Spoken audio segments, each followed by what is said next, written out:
So greetings, everyone, and welcome to this Tantra Talks podcast. I'm your host, James Gopala. And the intention of the podcast is to delve deeper into this world of Tantra, a term that is often misunderstood. And so it's my intention to invite different practitioners of Tantra onto the show so we can develop a greater clarity and understanding of this term. So if you are watching on YouTube, please do subscribe to the Gopala Yoga channel, as it really helps the channel, and you'll receive more content like this. So today I am very honored to welcome Shakti Sundari to the show. How are you doing, Shakti? Thank you.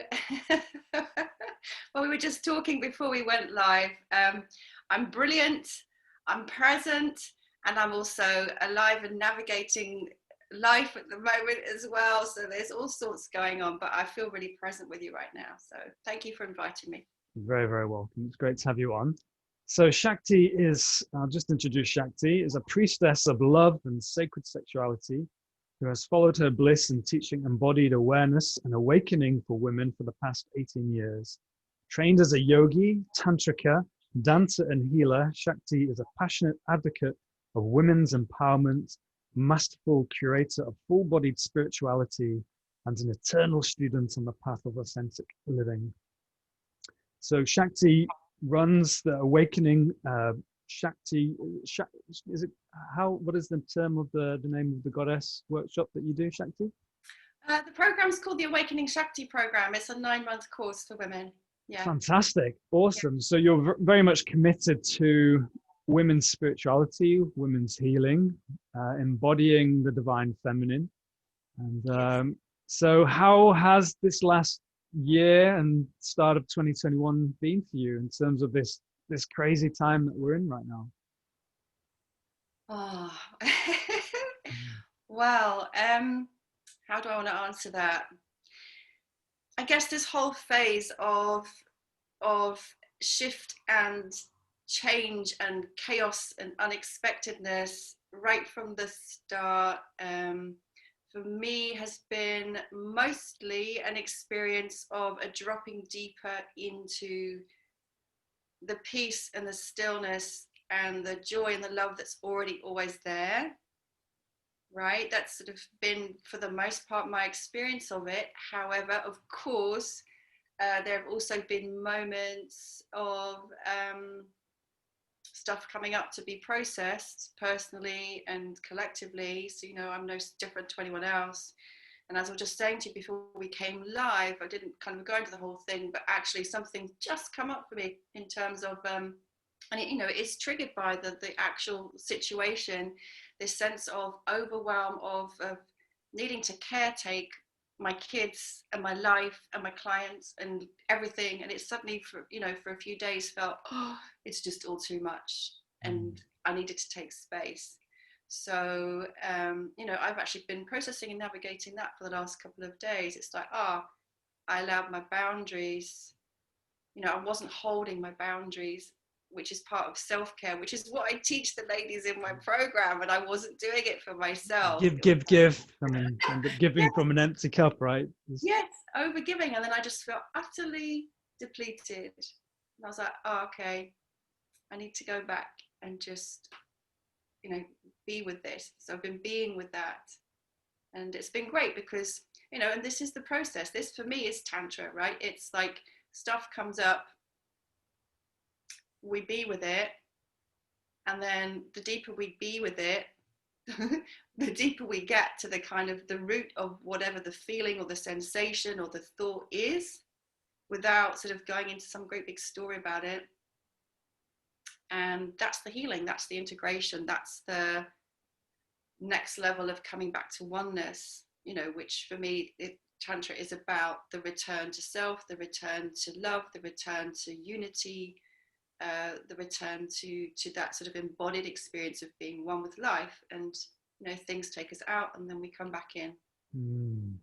Do you feel that this last year, the whole COVID situation, on a larger scale and the bigger picture, has given people the opportunity to do this in more depth, that in a sense it has caused us to stop to reflect, to self-heal, and to awaken to a deeper sense of self. Do you feel that this period of time that we're in is assisting this greater awakening, would you say?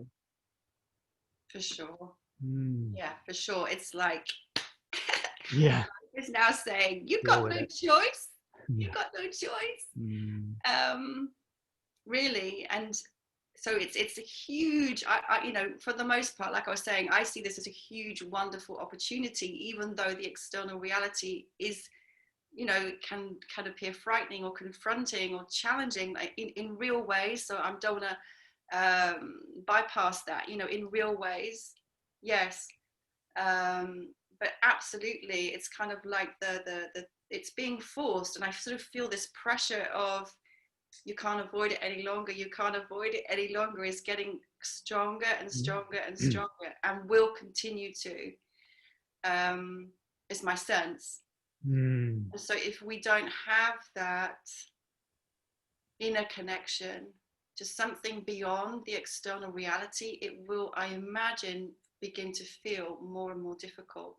Yeah, I think Corey Good calls it the end time madness that we're experiencing, and the energies, cosmic energies, the energy from the sun, the galactic center, it's all increasing to such a degree that we are being forced to deal with our shadow, and it's a sink or swim kind of thing. We can either be overwhelmed by it and be overburdened by it and just be stuck in that 3D fear, anxiety, paranoia realm, or, as a lot of us are doing, are being forced and pushed to deal with shadow, and also being forced to step up, pushed to step up, do things like this, this, go online, do podcasts, Facebook Lives, really step up into personal power and authenticity and truth. And so, yeah, it from, whether it be living situations or relationships or work environments or issues with money, or, to do with social media and stepping up on a larger scale, it just seemed that this last year has really pushed people into potentially uncomfortable places where they've really had to step up and step into more into their authenticity and their truth and their power. Yeah. So we talk about the importance of a spiritual path, especially during this time where it is challenging and we are faced with shadow, and we have, can get overwhelmed by the concerns about what's going on the external. And obviously the name of the podcast is Tantra Talks. And so Tantra is recognized as a spiritual path. So how do you understand Tantra? What does Tantra mean for you? I guess, it's meant different things based on where I'm at.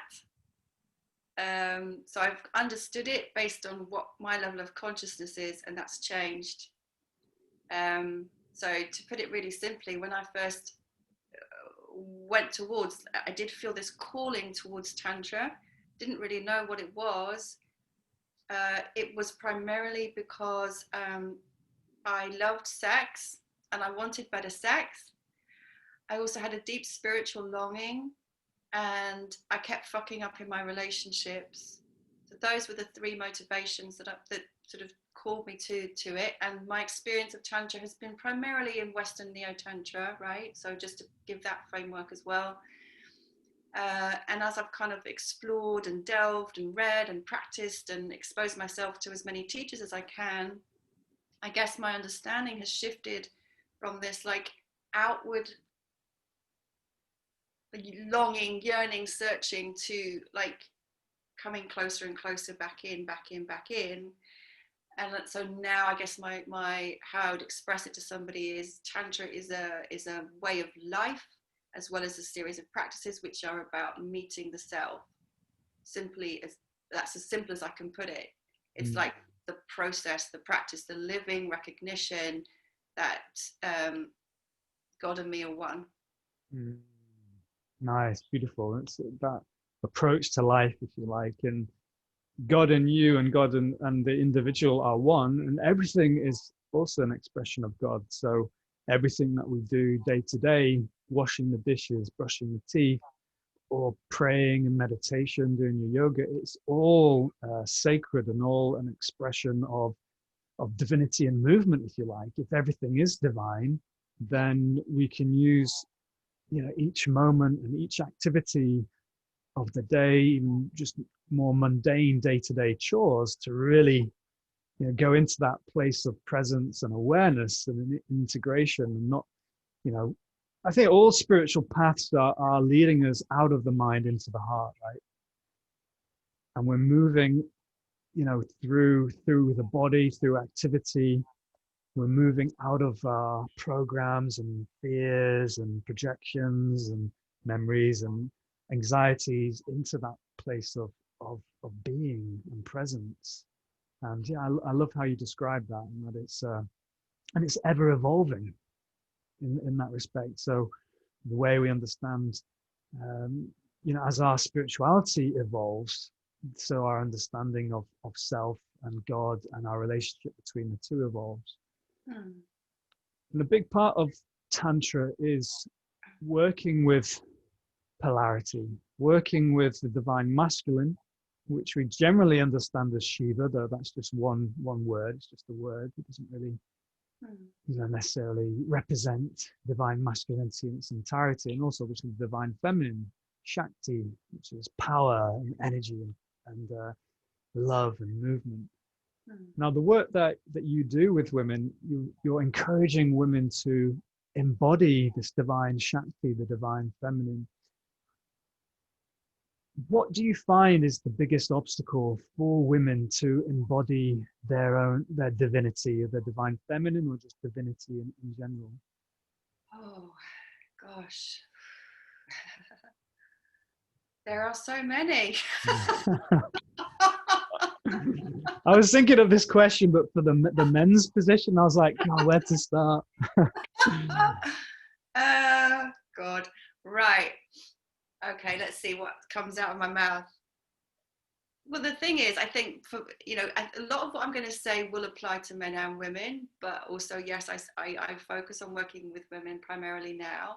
So the first thing I'm going to say, though, is really from the moment that we're born, and actually you could even say from the moment we're conceived, there, as I see it anyway, there's such a strong conditioning to deny our divinity, both men and women, that applies to. And it's like this conditioned forgetting. So that's the first part, which applies to everyone equally, I think. And so for me, my path has been about the remembering. And like, oh, I didn't realize I'm already perfect. I'm already whole. I'm already love. I just forgot. I didn't realize. And then I see all the structures and systems that have been in place for so long that are part of the conditioned forgetting. And then for women in particular, yeah, of course, there are different experiences if you're in a woman's body or a man's body. I have to use the word patriarchy just because it summarizes things more quickly than kind of having to explain stuff. But there's structures in place that have privileged, and again, this affects men and women equally. They've privileged a particular narrative or conditioning that is so deeply ingrained that we think that's normal. We think it's normal. I'm writing about it at the moment. My experience as a girl, for example, just to kind of make it more concrete, was that it was normal to be objectified. For men to have the power and the privilege to pass comment on my physical appearance. And so therefore I objectified myself, not realizing, because it wasn't shown, that actually this body is sovereign, that this body has integrity, that I can vocalize what's okay and what's not okay. So that this is just one very simple example. It's like the reclaiming of the recognition that actually I am sovereign. Even that is a massive thing, because the conditioning is so strong for women to not recognize the power and the locus of power and the locus of sexuality is here, not it's not to please another, it's not to attract another, even it's not here to manipulate another, because what's happened is there's so much distortion, that an imbalance of power, that then sexuality for women is very wrapped up in power and control, but in a very shadowy way. Giving self permission is another huge thing for many of the women that I work with. Having permission, just this feeling that I need permission from somebody to be myself. I need permission from somebody to be sexual. I need permission from somebody to say no. People pleasing, you know, having to make nice, to be good, to be kind all the time, to smile all the time, to be pretty all the time. You know, that kind of bullshit, not, which is like such a burden.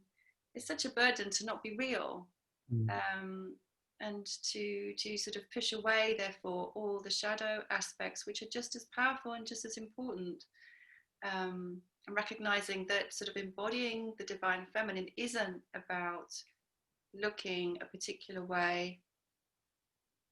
It's not about being nice all the time. In fact, quite the opposite. You know, most of us have to learn to embrace our fierceness, and our shadow, and our no, and our anger, all of those things, you know. Fully integration of all those different aspects. And again, if we look at the divine feminine in the Hindu tradition, you have the different faces of Shakti. You have a Lakshmi, a very loving, kind, sweet, endearing mother kind of energy. But then you have Kali, who's just raw power and is terrifying, and will just, you know, chopping heads off and grabbing people, you know, pulling people to enlightenment, and you know, chopping the heads off the ego, and connecting to that raw power. And I see that those different aspects are all valid, that it's not just one archetype, that, you know, women are this nice, sweet, you know, looking pretty, just having no sort of personal opinion, or just, you know, it's that old school understanding of you know, women, and embracing all those different aspects, embracing the Kali energy, the Durga energy, Saraswati, intelligence, and developing intellect and learning and growth, but also obviously that Lakshmi side, that nurturing side. So that's beautiful how you're looking to integrate it all. And I know that recently you've done interview series with men as well, and you've been looking at the importance of the divine masculine and the importance for women to embody the divine masculine. Now that's really interesting, because, you know, we can get so caught up, okay, if you are female or you identify as female, then you're just going to embody the divine feminine, not recognizing that, of course, we are both masculine and feminine. We have like the Ardha and Arishvara image of half male. Yes, exactly. And that the you know, the image of lovemaking, or half male, half female God, is, you know, and always in the Hindu tradition, you always have a male and female. You'll have the consort, and it's all representing that union, not just externally through sacred partnership, but also primarily that union within, that we have both masculine energy, we have both, and feminine energy. We have the Ida and Pingala energy that we talk about in yoga, and the different nervous systems, parasympathetic, sympathetic, action and rest. So tell us a little bit more about the importance of what you learned from that interview series. It's really interesting that you went into that, and what you learned and discovered, and how you've managed to apply that personally. Yeah, I'd love to talk about that. So again, I get really excited about this topic, actually. Get really excited because, you know, the personal is so relevant to everything, and I always bring in my own stories as well to illustrate the journey. So again, remember when I was doing this, I started this path like looking outside. Where's the man? I want a man. I want a lover. I want divine union. I want sacred union. I want, you know, I want, right? And then this recognition of having to come back and back. And it's like, he's here. He's not out there. He's here. What's in here is going to be reflected out there. What's in here is going to be reflected out there. And, you know, I want to be really, really clear. And again, this is for men and women. When we talk about embracing these qualities of the opposite polarity, it's not that if you embrace your masculine, you're going to become more masculine. Quite the opposite, actually. And the journey is the same for men. There's a need I see to embrace the feminine. It doesn't mean you're going to become more wishy-washy or weak. Quite the opposite. And the more we embrace and connect with that inner opposite polarity, actually, the deeper and stronger and more grounded we become in our essence. And the more there's the potential actually for the sacred partnership on the external that you're talking about. So for me, and again, I'm going to talk really personally, that there was so much wounding around the masculine. And this is pretty common for so many women that I've worked with. You know, just through being in a patriarchal system and experiencing a lot of abuse and experiencing, you know, all kinds of denigrating practices and thoughts and beliefs, that we take them in and they become us. But also very personally as well, me and my dad was like the personification of patriarchy, dominating, controlling, a little bit violent, aggressive, like all those qualities. So that shaped me, and the wounding was so strong that was why, you know, I was propelled onto this path, really. And as I've gone through and lived out my shadow, and, you know, experienced a lot of pain, a lot of hurt, I'm not going to deny that, like some really huge pain, some really huge suffering. However, that kept on propelling me to heal deeper, to heal deeper, to heal deeper. Getting to the point where the recognition was so clear that what is out there is in here. What is out, you know, just I have to keep repeating that. And I know I used to deny that. And so I understand when the feeling comes up, oh, that's not true. That's not true in this case. It's not, but it is true. And again, I want to be like, I feel so passionately. I had to go into the experience of being in an abusive relationship for me to finally wake up fully out of that. I want to say fully, actually, I'm catching myself, because actually there's always other levels. There's always deeper levels of healing. It never stops. But that was just like that was the Kali slap in the face that I got. And it was like, no more looking outside, go right in here and do the work. And so I see personally in my own life the reflection of that now in the quality of friendships I have with conscious men, beautiful conscious men, in the quality of meeting I'm experiencing in a new and very recent, don't know what I would call it right now, let's call it sacred relating. And,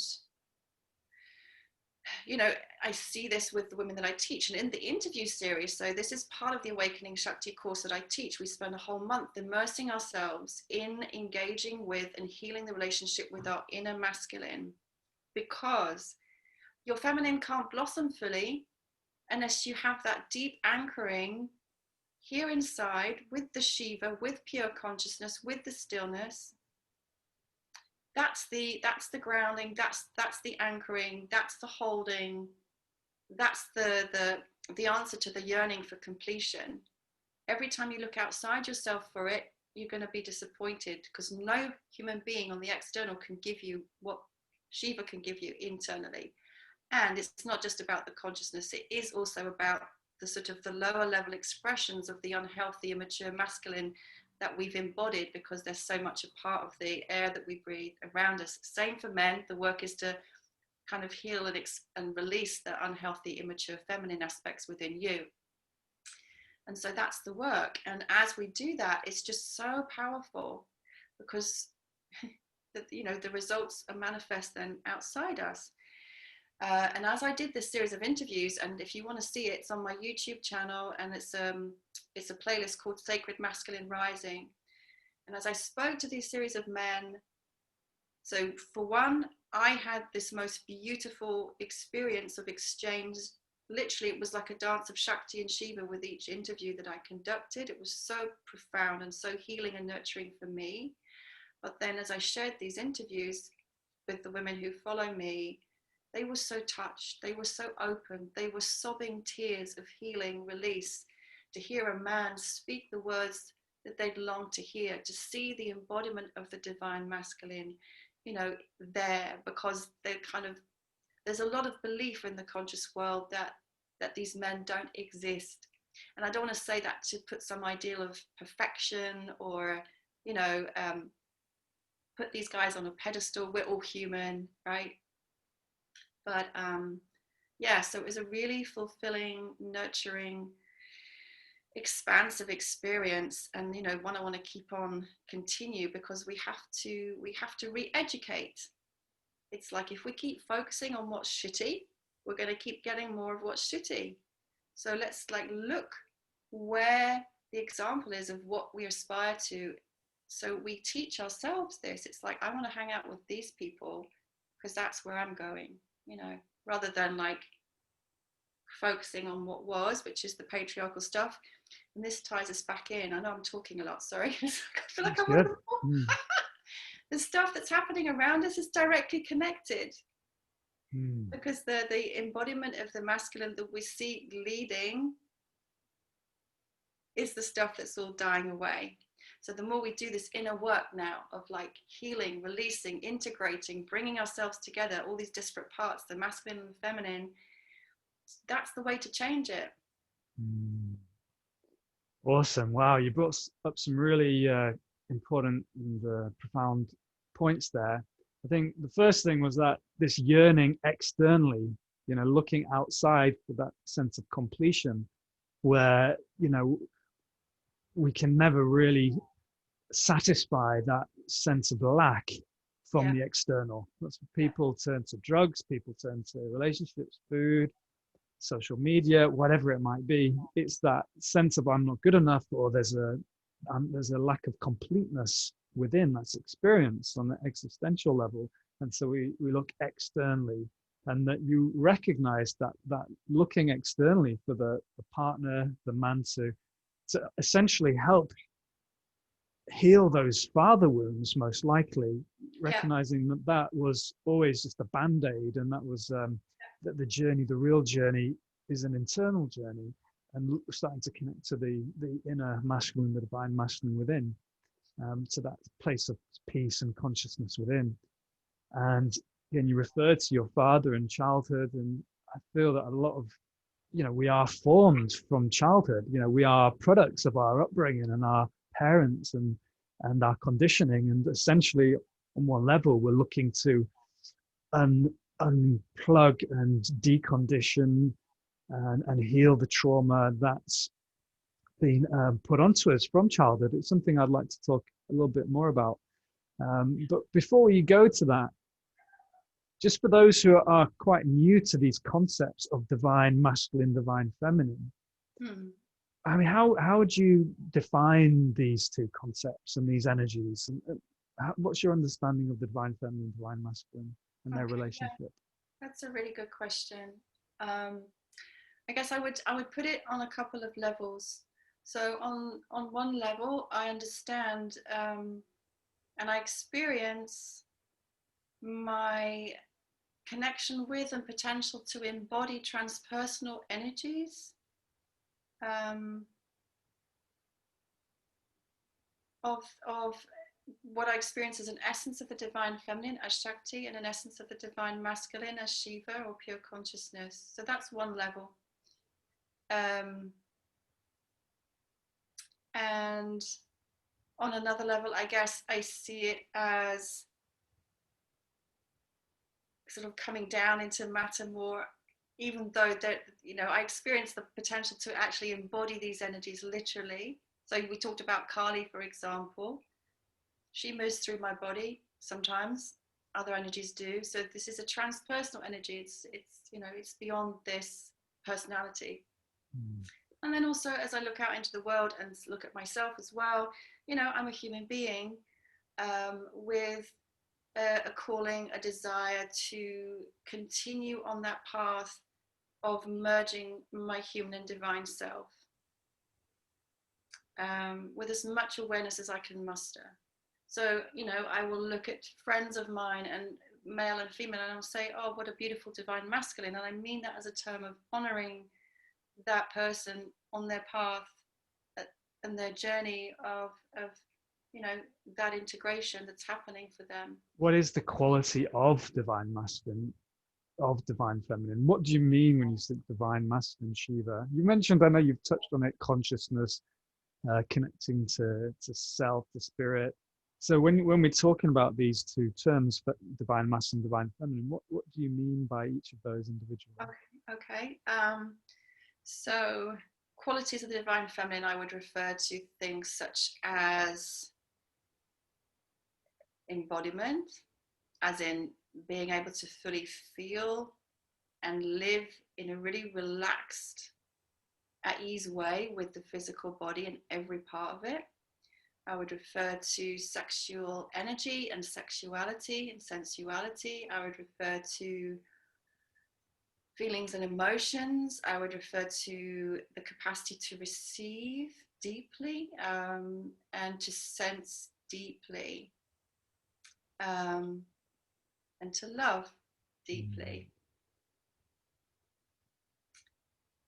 I would refer to, the sexual energy, again, I just have to add an addendum to that, because so many people, as soon as you add the sexual part into the energy, people's heads can go off and then they're just thinking about sex as a physical act.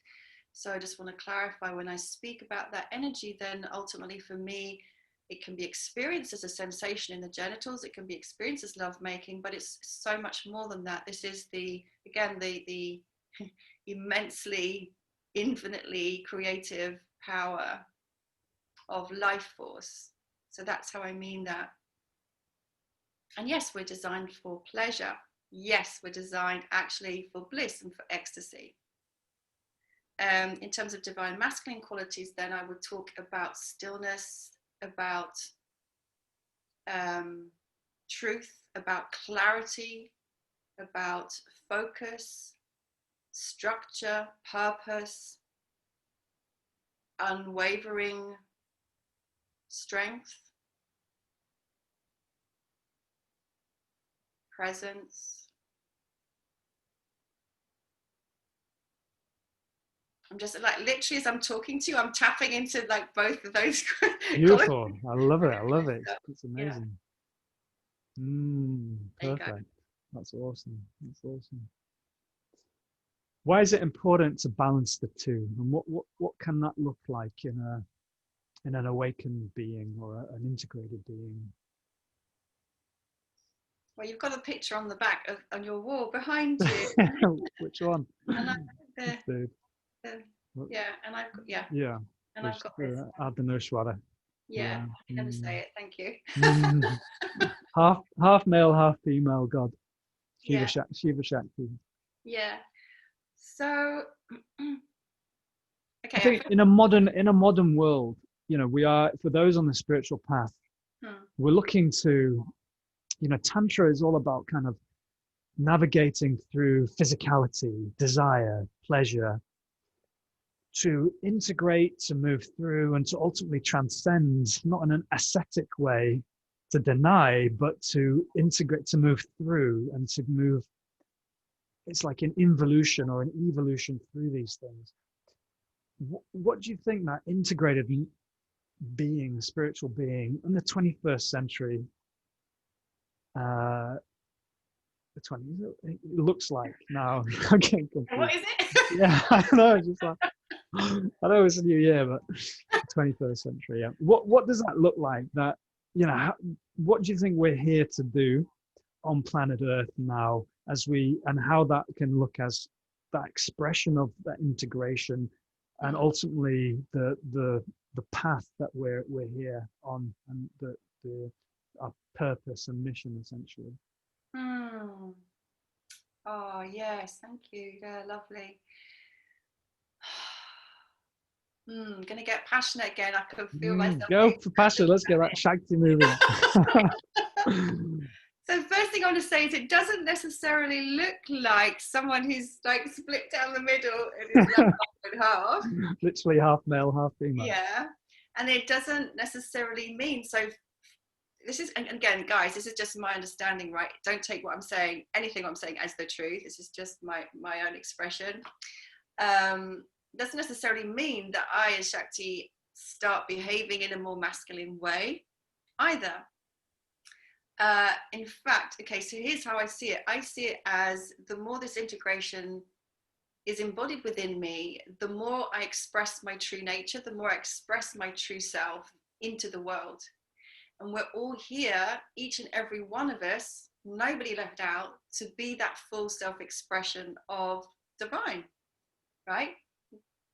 Moving through us without all of these restrictions and conditionings and patterns and the doubts and the like fears and I shouldn't and I couldn't, you know, as we experience this unity, which for me, you know, I'm not there yet. It's an ongoing project. It comes and goes, it comes and goes. But when I'm in that moment of pure alignment and unification within myself, there's just love, there's just bliss, there's just unconscious self, as in it might sound wrong, it'll come out the wrong way, but like there's no self-consciousness, there's no self-consciousness because the self disappeared. It's just life happening through this being in the most perfect self-expression of what she or he is here to do and be.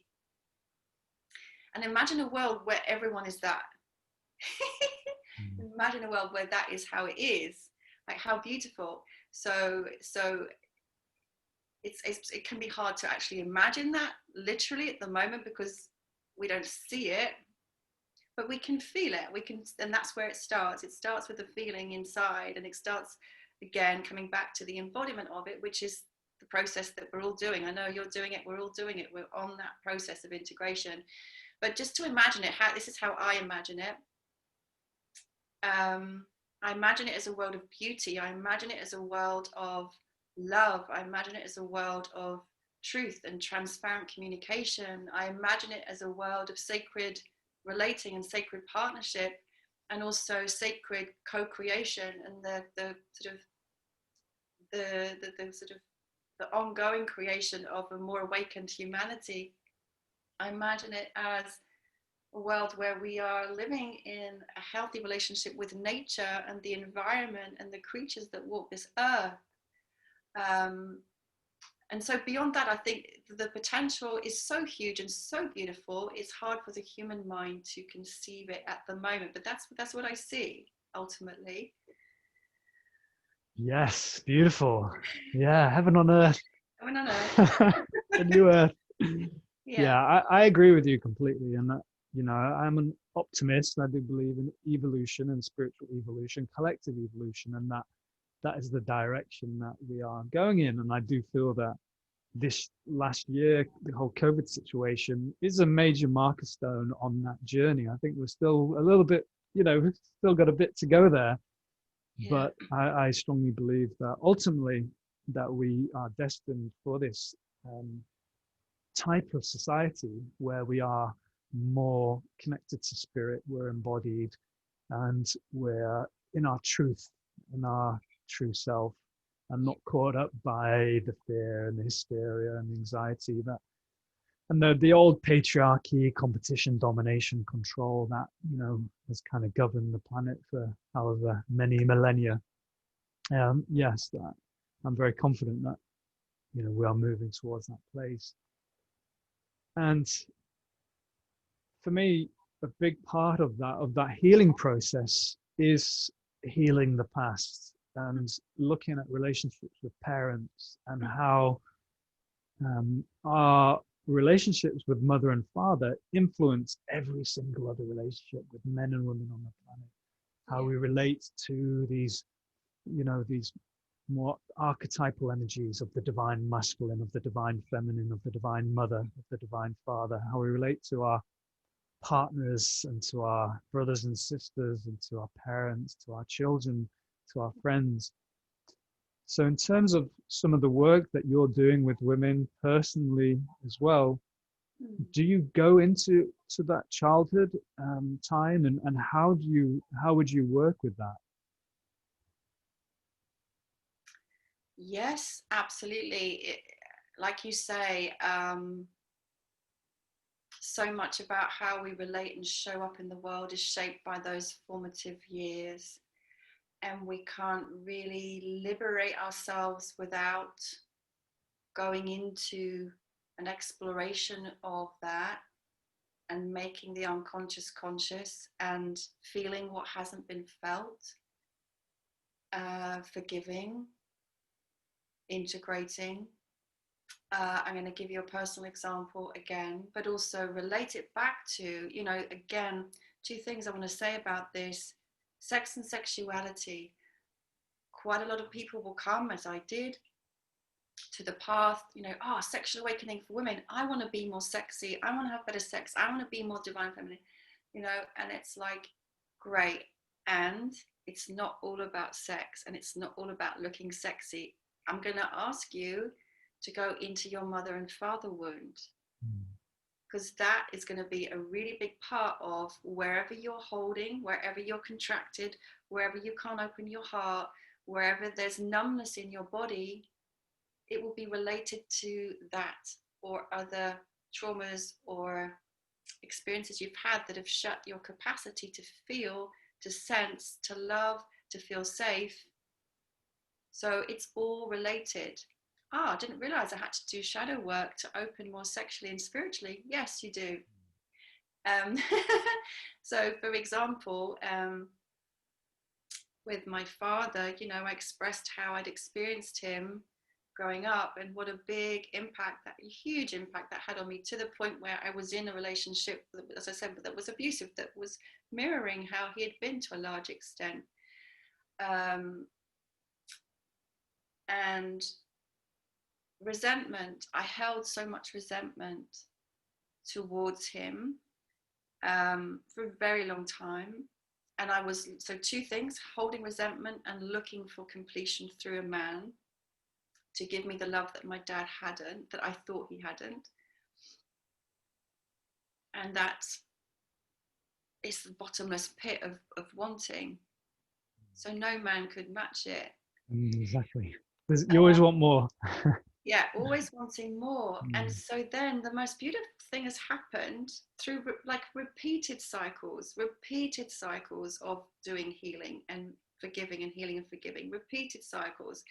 In this last year, for me and my dad, this massive shift has happened through, for me, another cycle of feeling the pain, because that's what has to happen. You have to be willing to feel the pain to its fullest. So it feels shitty for a bit. But I'm an expert at guiding people through that, because I've guided myself through so much of that. For what you feel, you heal, as we say in yoga. But it's true, without finger pointing, without blaming. Like, you did this, like, just feel it, just feel it, just feel it. I know it's horrible, but feel it. And forgiveness, but forgiveness never forced, only when it's authentic, only when it's true, only when your heart actually says, oh my God, I recognize what I've been doing, I'm so sorry. It's only when you come to that place organically that it works. Yeah. Came to that place, and the thing with my dad, like, it had already been shifting incrementally over the years, but like this massive shift happened, like massive. And as clear as day, I could see how the energetic shift within me was reflected immediately in his interactions with me, like astoundingly. So this is, again, this is the work. That's awesome. Now, did that shift with your father coincide with the interview series you're doing with the men? Just trying to remember. I think there was a connection. A Connection. That's how it works. And there was something else that I was doing. This might be interesting for people, because again, I like to keep it really real.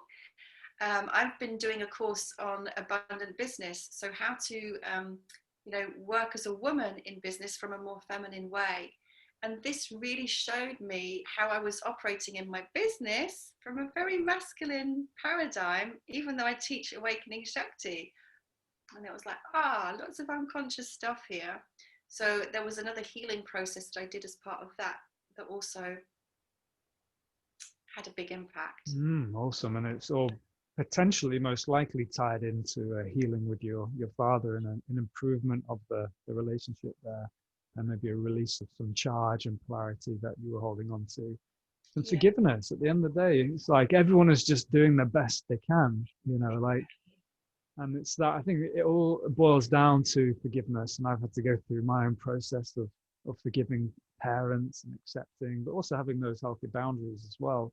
But yeah, I completely agree that working to that true sense of forgiveness and can really help to shift the energy.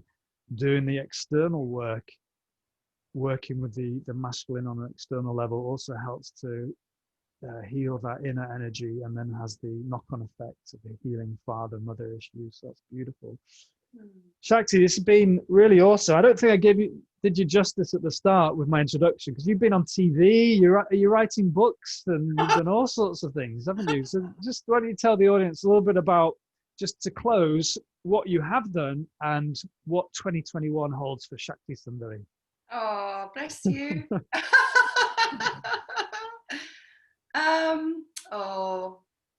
I guess I'm just going to say, nothing's pre-planned. It's just what comes out of my mouth, really.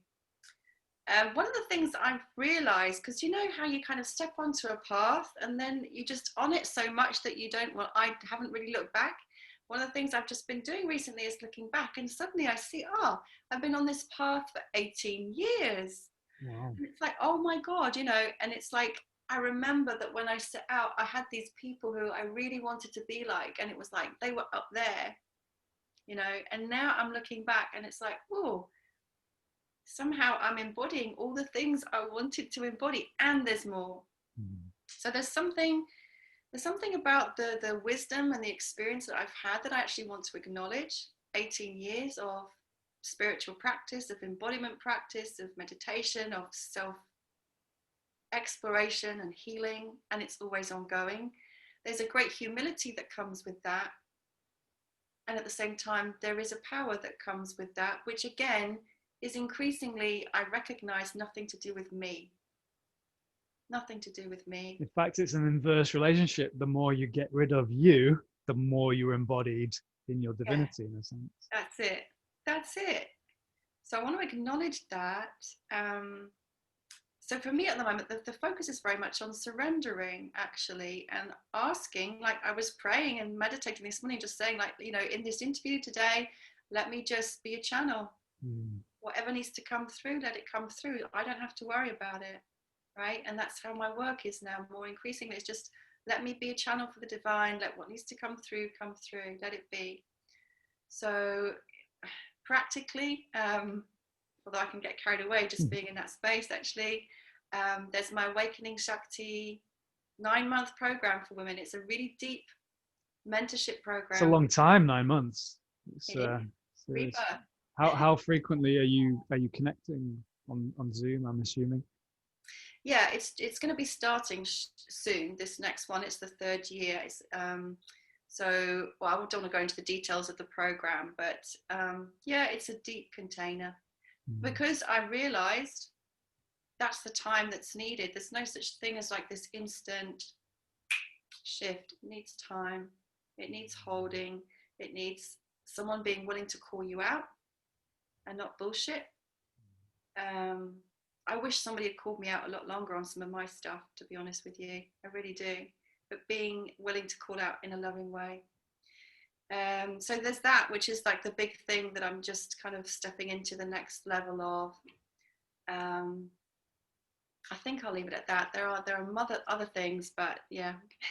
Beautiful. So if people want to get in contact with you, Shakti, what's the best way in terms of social media, YouTube, website? I'm on YouTube, Shakti Sundari. I'm on Instagram, Shakti Sundari. Facebook, Shakti Sundari. I've got an Awakening Shakti Facebook group. So come in there, ladies. If you want to, I'm doing lives every day at the moment about the program. So come in and get those. And I've got a website, shaktisundari.com. So I've got all of those. Find me. You'll find me somewhere. That's beautiful. Beautiful. Excellent. Well, thank you so much for joining me this morning, Shakti. It's been really awesome to connect. And I wish you the very best for 2021 and all your amazing endeavors. And yeah, maybe we'll meet again virtually or in person sometime in the future. I hope so. Thank you so much. Thank you. Thanks for watching, guys. So again, do subscribe and like and share with anyone who you feel may benefit from this. Thanks, everyone.